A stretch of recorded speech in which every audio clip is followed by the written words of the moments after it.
Okay, I'm making a little video here for Zell. Just got a problem. Can't get the eyebrows to follow along on her advanced skeleton rig. When you grab this, and here I'll put on wireframe on shaded, and I'll grab the move tool. See, it's not following along. Okay, so what do we need to follow along, get those eyebrows? I'm looking around, I see all your geos in the right spot. Then we got this eyebrow base right here. I'm just going to show that. And so here it is. There's some history on it, and also I was looking, let's find it here, and always in the hypergraph I can find more junk, right? Options, display, shape, hidden, underworld nodes. I held down control to make that pop open. Now I'm going to find it. And there's a few junk nodes on this. There's some on the hair base too. So I can see some history. If I delete the history, one of the nodes disappeared, but these other ones, I just want to get rid of them. I see them and I want to get rid of them and clean them up. Sometimes there'll be like one ghosty node underneath, like the history node that you might need, but typically, actually let's try one more thing. I'm just going to undo that so they're there. If I go and I do optimize scene size, maybe? Sometimes that'll get rid of it. I got to be careful though. And actually probably, you know what?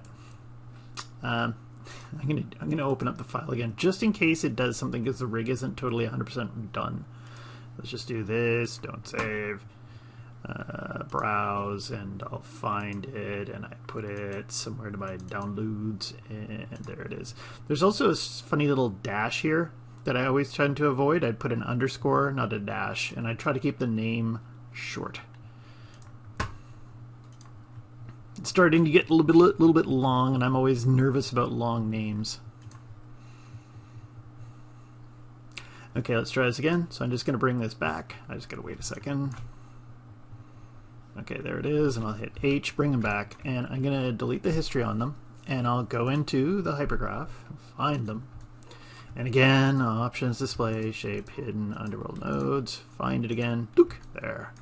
Okay, and I'm just going to manually quickly get rid of those things.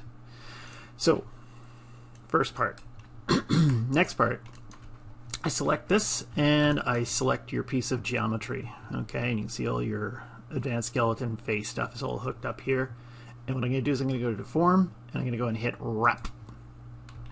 And then when I hit Wrap, let's just check it and make sure it's working. And we'll grab this. There's a little bit of Edward Scissorhands hair going on. Anyway, doesn't matter. I just observation. And now when I move it, woohoo! And I'll just take these and let's hit undo. Let's grab this. I'm going to hit H. Come on. There it is. They're gone. And we're done. It's fixed. Okay, and I'm going to stop this video here. Oh, actually, maybe one more thing I might point out. Just one more thing. Always one more thing. Something else you can do. If you want to keep these around for whatever reason, so if I hit H, I don't know. Sometimes there'll be a reason you want to keep that geometry there.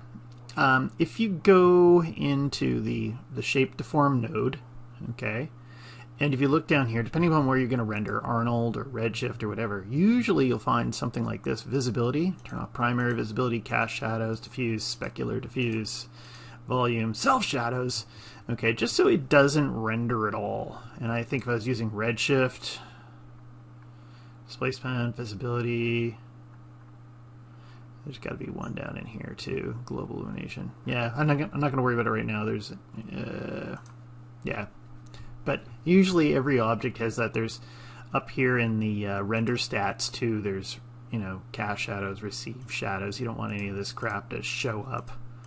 So anyway, I'm going to stop the video now.